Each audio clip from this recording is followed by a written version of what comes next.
बड़ी सभा में अंगुल के भगवान बन के आए सभा में बड़ी सभा में वामन अंगुल के भगवान बन के आए बड़ी सभा में वामन अंगुल के भगवान।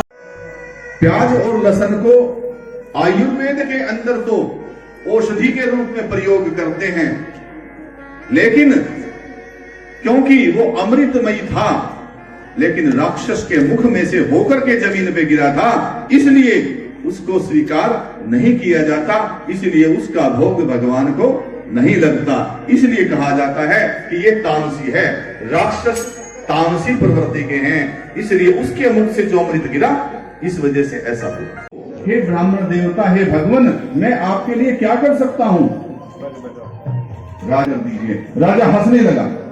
अरे वाह, जैसा छोटा सा स्वरूप है, जितना आपका शरीर है उतना ही छोटा सा दान मुझसे लिया। महाराज, अगर आप विवाह करना चाहते हैं तो मैं आपके लिए एक सुंदर ब्राह्मण कन्या ढूंढ करके आपका विवाह कर देता हूँ। भगवान, आपको भोजन पानी की व्यवस्था करवानी है तो मैं पूरा दान की व्यवस्था कर देता हूँ, आपके लिए आश्रम बनवा देता हूँ।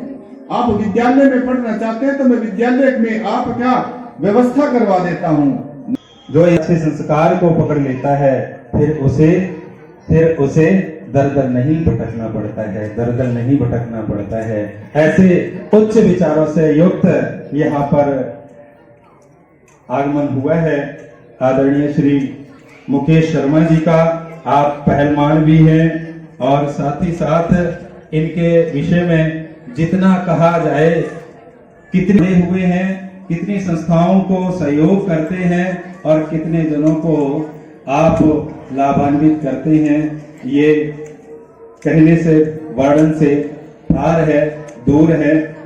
आप श्री श्याम परिवार महासंघ के अध्यक्ष हैं, बीजेपी नेता हैं, महिला शक्ति मंच के संरक्षक हैं और राष्ट्रीय परशुराम परिषद के संरक्षक हैं, विप्र फाउंडेशन के संरक्षक हैं। अर्थात लाइन तो लिस्ट तो बहुत लंबी है, उदार प्रवृत्ति के हैं।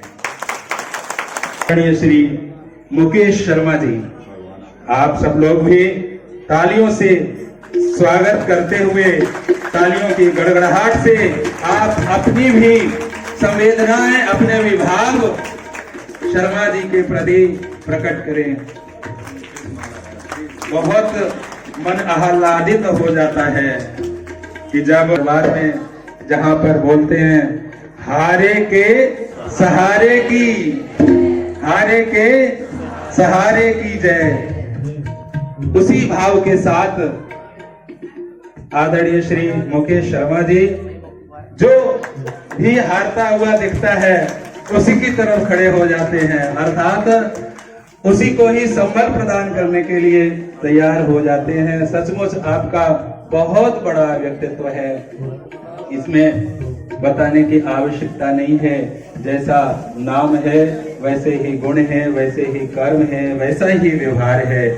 मैं प्रार्थना करता हूँ ठाकुर जी से, ईश्वर से, आप हमेशा स्वस्थ रहें और सधर्म करते रहें, समाज की सेवा करते रहें। बहुत विनम्रता से, समर्पण भाव से आप, मैं कथा प्रारंभ होने से पहले ही व्याख्या बताई थी हमने। श्री श्याम परिवार महासंघ के अध्यक्ष भाई मुकेश पहलवान जी और हमारी इस भागवत का मुख्य अतिथि महिला शक्ति मंच के संरक्षक, और इस गुड़गांव में कितनी ऐसी संस्थाएं हैं जिनके ये संरक्षक हैं, जिनके सारे पर संस्थाएं चलती हैं। कर्म जो हुआ मुकेश भाई उसमें पहले ही कार्यक्रम में शामिल हुए थे, और मैं आपको बताना चाहूंगा उसी कार्यक्रम, पहले कार्यक्रम शायद हमने संक्रांत के अवसर पर किया था, और पहली बार ही वहां 51,000 रुपये इन्होंने महिला शक्ति मंच को दिया था गुड़गांव के अंदर। शायद आज कोई ऐसा धार्मिक विचारों का, सात्विक विचारों का अगर कोई नेता है तो भाई मुकेश पहलवान है। 20 साल से हम जानते हैं कि आज तक मैं एक बात कई मंचों पर बोलता हूं कि जिसकी जेब में ताकत हो शरीर में ताकत हो, हर तरह से पैसे से भरपूर हो, तो उस नेता के अंदर कोई न कोई ऐब, कोई न कोई ऐसी वो लग जाती है कि जिससे वो बदनाम होता है। व्यासपीठ पे विराजमान आचार्य गौरी शंकर गौतम जी, आज इस कार्यक्रम के आयोजक महिला शक्ति मंच श्रीमती संतोष श्रीपाल जी, श्रीमती सविता सुरेंद्र कौशिक जी और मेरे सामने विराजमान सभी माताएं बहनें, सभी भाई बहन बुजुर्ग, सबको मैं प्रणाम करता हूं, जय श्री श्याम बोलता हूं। राधे राधे आप सबको। मुझे बहुत अच्छा लगा कि वास्तव में आज श्रीमद् भागवत कथा जो व्यास जी विस्तार से बता रहे हैं, पहले उसका सार बताते हैं, उसके बाद में तत्व बताते हैं कि किस तरीके से किसने क्या क्या किया। जब मैं आया तो 52 भगवान की बात चल रही थी, राजा बलि की बात चल रही थी। हमारा सबका सौभाग्य है कि कलयुग में हम सब लोग श्रीमद् भागवत कथा रोज श्रवण करते हैं और बहुत ज्यादा गुड़गांव में श्रीमद् भागवत कथा होती है, और ये हमारा सौभाग्य भी है क्योंकि हमें कम से कम सनातन धर्म की हम सब प्रमोद जी चर्चाएं करते हैं इसमें सब लोग। और दुनिया का सबसे बड़ा कोई ग्रंथ है जो कोई अमृत है सनातन धर्म का, तो वो श्रीमद् भागवत कथा है। जीवन में किसी को नहीं पता, लेकिन राजा परीक्षित एक ऐसा था पूरे वर्ल्ड में, भूतो ना भविष्य है, उनको पता था कि 7 दिन बाद मेरे प्राण चले जाएंगे। जैसे मुझे कोई कहने लग जाए 7 दिन बाद आपके प्राण चले जाएंगे, तो मन में इच्छा होती है, कितना बड़ा परिवार है, कितने मैं बाबा का गुणगान करता था, तरह तरह की बातें मन में आती है। लेकिन राजा परीक्षित ने अपने गुरुओं को बुलाया और कहने लगा इस भय से मुझे मुक्ति कैसे मिल सकती है। उन्होंने कहा मुक्ति का सिर्फ एक ही मार्ग है, आप श्रीमद् भागवत कथा सुने। और जैसे ही आपको तो सुविधा देखो कितनी अच्छी मिली हुई है, मैं महिला, इतना बड़ा पूरे में गुब्बारे लगा के टेंट वेंट पूछे नीचे, अच्छा इतनी व्यवस्थाओं के साथ आपकी व्यवस्था की है। राजा परीक्षित ने तो बड़ वृक्ष के नीचे बैठ के ये कथा सुनी।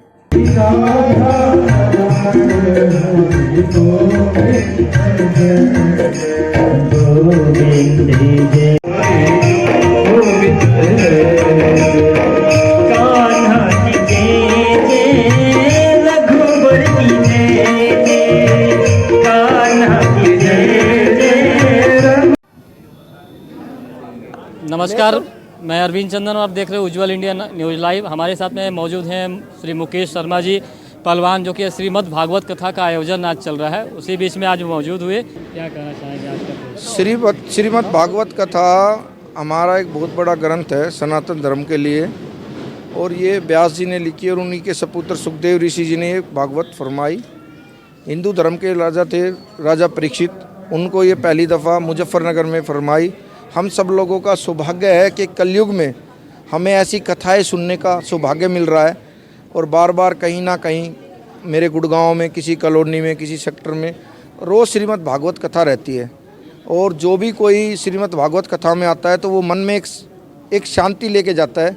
श्रीमद् भागवत कथा सुनने के बाद उसकी दिल की इच्छा ये करती है कि आज का दिन मेरा बड़ा धैर्य है, बड़ी शांतिपूर्ण गया, क्योंकि मैंने ईश्वर का नाम लिया। महिला शक्ति ने, पूरी टीम ने देखो कितना अच्छा हम सब लोगों के लिए कार्यक्रम किया। मैं तो भगवान से यही चाहता हूँ कि जो भी महिला शक्ति की पूरी टीम है उनकी जो मनोकामना वो पूर्ण होनी चाहिए, क्योंकि आदमी किसी ना किसी संकल्प से कोई अच्छा कार्य कराता है। इनका संकल्प ये था कि हम धार्मिक विषय पे सबको अच्छी सनातन धर्म से जोड़े, और उससे जुड़ने के साथ साथ सब लोगों को एक शांति मिले, मन में एक भावना रहती है। अभी मैंने बताया कि दुनिया का सबसे बड़ा एक उत्सव जो 22 जनवरी को होने जा रहा है, 22 जनवरी को रामलला का मंदिर की ओपनिंग होने के लिए जा रही है। अब हम सब लोगों का, सनातन धर्म का सब लोगों का कार्य बनता है, हम धर्म जाति छोड़ के सनातन धर्म के विषय पे बोलें और रामलला की भव्य ओपनिंग का सब लोग स्वागत करें। और उसी दिन 22 जनवरी को आप अपने घर में 11-11 दीप जलाएं और रामलला का स्वागत करें।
राधे सभी से निवेदन है अपनी अपनी जगह पे बैठ जाएंगे, कथा का आनंद लेंगे।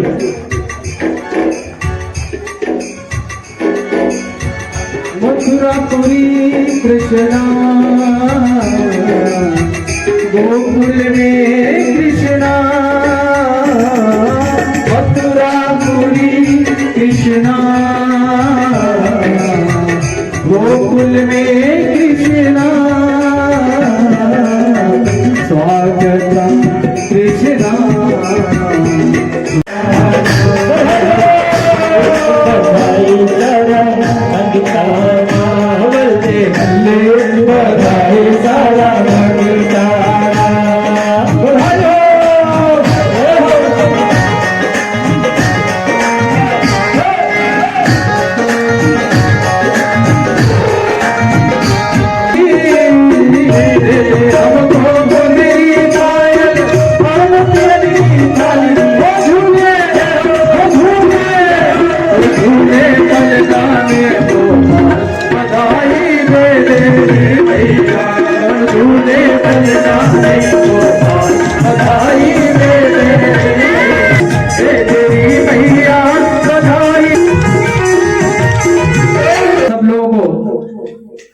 यहाँ पर भेंट करें, इसके बाद फिर बधाई गाने में आनंद आएगा। सभी लोग एक बार खड़े हो जाओ, सभी लोग, ये लास्ट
श्री राधे।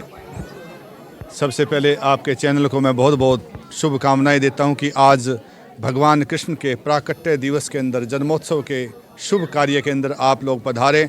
भगवान का कृपा प्रसाद, शुभ आशीर्वाद आप सभी के ऊपर बना रहें। आज जो हमने कथाएं की श्रीमद् भागवत जी के अंदर, इसके अंदर वामन भगवान का प्राकट्य, वामन भगवान का चरित्र, वामन भगवान किस प्रकार से राजा बलि के यहाँ पर जाते हैं और किस प्रकार से वहाँ पर 3 पग के अंदर ही पूरी पृथ्वी का, आकाश का अपना परिमाण कर लेते हैं। उसके माध्यम से तीसरा जो पाँव रखना था, जो तीसरा कदम रखना था भगवान ने, वो राजा बलि के शीश के ऊपर रखते हैं। इसके बाद हमने श्री राम कथा के अंदर किस प्रकार भगवान का प्राकट्य हुआ, भगवान ने इस संसार के अंदर पृथ्वी का उद्धार करने के लिए जन्म लिया था। भगवान की, श्री राम की लीलाएं, उनका हमने श्रोतागणों को श्रवण कराया।